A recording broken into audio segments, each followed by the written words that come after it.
সবাইকে জয় হিন্দ। দেখো, we have already discussed naming word noun. দেখো, নাউনকে it can be categorize into two parts. দু পার্টে নাউনকে ভাগ করা হয়েছে, একটা হচ্ছে ভিজিবল, একটা হচ্ছে ফিল অনলি। ভিজিবল যেটা হয়, ভিজিবল এর মধ্যে পার্সনকে আমরা দেখতে পাই, আর কি দেখতে পাই, থিং বা কোনো প্লেসকে দেখতে পাই, ঠিক আছে। কিন্তু এবারে দেখো, আমরা আজকে ছোটো একটা কনসেপ্ট ক্লিয়ার করব, জাস্ট কোনো ওয়ার্ড সেন্টেন্সে কীভাবে ব্যবহার হয় সেই কনসেপ্টটা ক্লিয়ার করব। করার পরে আমরা নতুন ক্লাসে যাব। দেখো, যে পার্সন আছে না, এই পার্সনকে আমরা কী দিয়ে কোশ্চেন করলে সেটা পার্সন হয়। পার্সনকে আমরা কোশ্চেন করি হু দিয়ে, যদি বলি who are you, what are you না, কী বলবো, হু আর ইউ।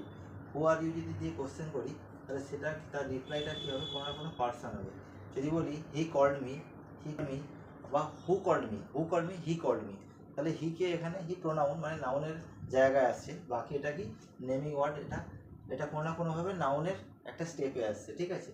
তাহলে এখানে হি হচ্ছে সাবজেক্ট, মানে হু দিয়ে যদি প্রশ্ন করা হয়, যেটা উত্তর আছে সেটা কি, সেটা কোনো না কোনোভাবে সাবজেক্ট পাওয়া যায়।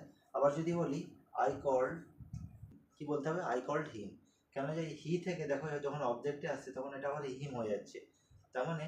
তার মানে আমি যদি প্রশ্ন করি আই কল্ড হু নয়, কি প্রশ্ন করবো, আই কল্ড হোম, তাহলে কি উত্তর আসবে কি হিম, তাকে। তাহলে কি হবে, কোনো না কোনোভাবে হোমের রিপ্লাই যেটা আসছে, হোমের যে রিপ্লাই আসছে সেটা কিন্তু কোনো না কোনোভাবে অবজেক্ট হচ্ছে। মানে আমরা সাবজেক্ট আর অবজেক্ট এটা আমরা ডিটেলে পড়ে যাব, কিন্তু এখন ছোটোখাটো ব্যাপার এইটা বলছি যে হু আর হোমের যে রিপ্লাই আসছে, সেই রিপ্লাইটা কিন্তু কোনো না কোনোভাবে কোনো পার্সন, এবং সেটা কোনো না কোনোভাবে একটা নাউনকে রিপ্রেজেন্ট করছে, নাউনের কিন্তু একটা স্তর আসছে। এবার দেখো থিং আর প্লেস আমরা কী কোশ্চেন করলে মনে করে এটা মার্কার। আমি কী বলবো, হু আর ইউ, কী বলবো, হোয়াট ইজ দিস, মানে কোনো না কোনোভাবে থিং বা প্লেস কী বলবো, কোশ্চেন কী বলবো, কোশ্চেন বলবো what is this is marker, মানে হোয়াটের রিপ্লাই, ওকে। এবং ফিল অনলিকেও আমরা হোয়াটের রিপ্লাই হিসাবে ধরি, হোয়াটের রিপ্লাই মানে এখন ধরো হাওয়া চলছে, what is this is air. তাহলে আমরা কি পেলাম, হু হোম হোয়াট, এবং এই হু হোম হোয়াটের যে রিপ্লাই, এই রিপ্লাইটা কিন্তু কোনো না কোনোভাবে নাউনকে রিপ্রেজেন্ট করে, মানে এর উত্তরটা নাউন পাওয়া যায়। এবারে আমরা আসছি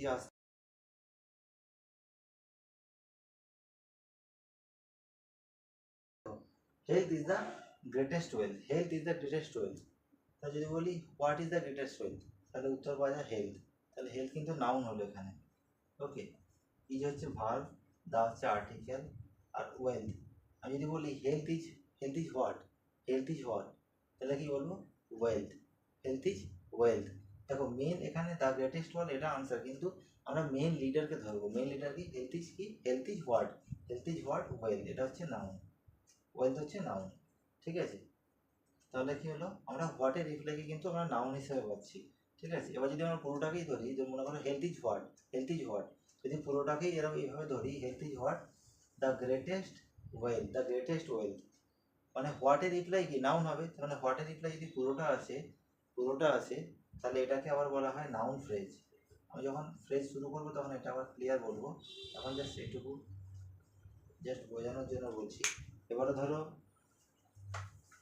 হোমের পার্টস অফ স্পিচ কি আছে, what is the part of speech of home.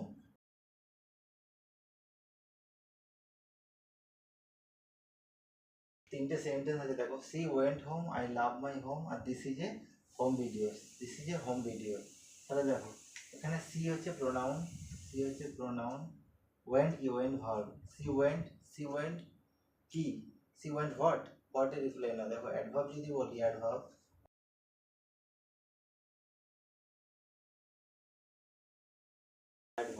দেখো এখানে কি বলছি, সি হচ্ছে প্রোনাউন, ওয়েন্ট হচ্ছে ভার্ব, আর ওয়েন্ট আমরা কি বলবো, went why, went how, went where. দেখো হোয়ারের রিপ্লাই আসছে, হোয়ারের রিপ্লাই এলে এটা কি হবে, অ্যাডভার্ব হবে। মানে এখানে হোম কি হচ্ছে adverb, she went where, home adverb. I love my home, I হচ্ছে প্রোনাউন, লাভ ভার্ব, লাভ হচ্ছে ভার্ব। আই লাভ হোয়াট, আমি যদি কি বলি আই লাভ হোয়াট, তাহলে একটু আগে কি বললাম, হোয়াটের রিপ্লাই কি হবে, হোয়াটের রিপ্লাই কিন্তু নাউন হবে। তাহলে এখানে হোম কিন্তু নাউন, আর হোমকে কোয়ালিফাই করছে এটা, মানে এটাকে যে হোম, মাইটাকে ডিটারমিনার বলা হয়, মানে when word determine determine a noun, তাকে বলা হয় ডিটারমিনার বলা হয়। মানে when a word determine another noun, অন্য নাউনকে যখন ডিটারমাইন করে তাকে ডিটারমিনার বলা হয়, এটাকে অ্যাডজেক্টিভও বলা হয়, অ্যাডজেক্টিভও বলা হয়। দেখো অ্যাডজেক্টিভের একটি পার্ট। তাহলে এখানে কিন্তু হোম হচ্ছে নাউন হলো, আবার বলো this is a home video, this is হচ্ছে ভার্ব এ আর্টিকেল, আর দিস হচ্ছে প্রোনাউন। কেমন প্রোনাউন? যখন প্রোনাউনের ডিপে যাবো তখন বলবো আরও ভালো করে।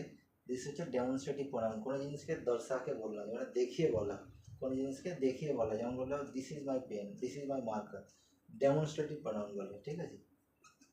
আচ্ছা, demonstrative pronoun. This is a, this is a what, this is what, this is a article কী জন্য আছে? আর্টিকেল আছে নাউনের জন্য, এই আর্টিকেল হচ্ছে নাউন। দেখো হোম ভিডিও, যে হোম আছে ভিডিওকে কোয়ালিফাই করছে, দেখো হোম ভিডিও, কিসের ভিডিও? Home video. এখানে হোম কিন্তু অ্যাডজেক্টিভ। আমি কি এটা দেখো কোন সেন্টেন্সে কোন পার্ট অফ স্পিচ কোন ওয়ার্ড কি কাজ করছে, ঠিক আছে।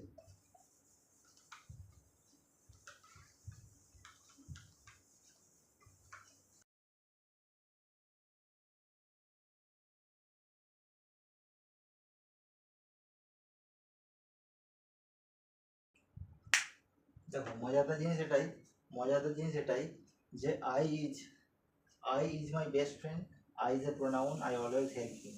এই যে তিনটে সেন্টেন্স আছে, এই সেন্টেন্সটা দেখেই আমাকে বলবে তাহলে এ কে কে পড়াচ্ছে এটা, বলবে এ কি, এর কি মাথা খারাপ হয়ে গেছে নাকি, কি বলবে? আয়ের পরে কি বসে? অ্যাম বসে। ছেলেরা কি জানে? সবাই সবাই জানে যে আয়ের পরে অ্যাম বসে, মানে আয়ের পরে হচ্ছে অ্যাম ফিক্সড, ঠিক আছে। ই এর পরে ই, আয়ের পরে অ্যাম, ঘন্টাটি মেয়ে, দেখো ভালো করে জিনিসটা দেখো, ঘন্টা। ছোটোবেলা থেকে আমরা এটাই শিখেছি যে আইয়ের পরে অ্যাম বসে, কিন্তু সেটা কখন বসে? যখন আই স্পিকারকে রিপ্রেজেন্ট করবে, আই কোনো স্পিকারকে রিপ্রেজেন্ট করবে, মানে প্রোনাউন হিসাবে কাজ করবে, তখন কি বলবে? আই হচ্ছে কিন্তু আইয়ের পরে, তখন আইয়ের পরে কিন্তু তখন কিন্তু আই প্রোনাউন হবে, আই যখন স্পিকারকে রিপ্রেজেন্ট করবে এখানে, তখন আইয়ের পরে অ্যাম হবে। আবার দেখো, ধরো মনে করো এখানে I is my best friend, I is my best friend, এখানে আই হচ্ছে কি? আই হচ্ছে নিজে একটা মানে I is my best friend, আমার বেস্ট ফ্রেন্ডের নাম ধরো I, I is a pronoun, I কিন্তু এখানে কি? I pronoun, I stands a symbol of a letter, একটা লেটারকে রিপ্রেজেন্ট করছে এখানে। আই ইজ এ প্রোনাউন, মানে এখানে আই নাউনে কাজ করছে, এখানে আই নাউনে কাজ করছে, এখানে আই হচ্ছে প্রোনাউনে কাজ করছে, ঠিক আছে। এটা interesting matter. I is my best friend, এখানে আই কিন্তু প্রোনাউনে কাজ করছে না, এখানে আই কিন্তু নাউনে কাজ করছে, কোনো স্পিকারকে রিপ্রেজেন্ট করছে না। I is a pronoun, I is a pronoun, এখানে আই কিন্তু কোনো স্পিকারকে রিপ্রেজেন্ট করছে না, একটা লেটার, কি স্ট্যান্ডস ফর এ লেটার, একটা লেটারকে রিপ্রেজেন্ট করছে। Okay, it does not represent speaker. দেখো এটা কি? এখানে আই হচ্ছে প্রোনাউন, এখানে স্পিকারকে রিপ্রেজেন্ট করছে, I always help him, I always help him. Okay, বা যদি বলি I am teaching him, okay I am teaching him. Okay, তাহলে বোঝা গেল কোনো সেন্টেন্সে কোন ওয়ার্ড কী কাজে লাগবে, সেটা সেন্টেন্সে বসলে সেই সেন্টেন্সের যে মিনিং হবে, সেখানে যে কোশ্চেন যেভাবে প্রশ্ন করা হবে সেই উত্তর আসবে, সেটাই হচ্ছে সেই সেন্টেন্সের সাবজেক্ট। কোনো পার্টিকুলার সাবজেক্টের কোনো ফিক্স নেই যে এই সাবজেক্টে অরিজিনাল আইডেন্টিটি এটাই। Today the class is over, and next day আমরা will focus on phrase, clause and sentence. আমরা লেটার্স পেয়েছি, সাউন্ডস থেকে লেটার্স পেয়েছি, লেটার্স থেকে আমরা ওয়ার্ড থেকে পার্ট অফ স্পিচ থেকে আমরা নাউনের দিকে এসেছি। এবার আমরা ফ্রেজ, ক্লজ আর সেন্টেন্সের দিকে যাবো। জয় হিন্দ।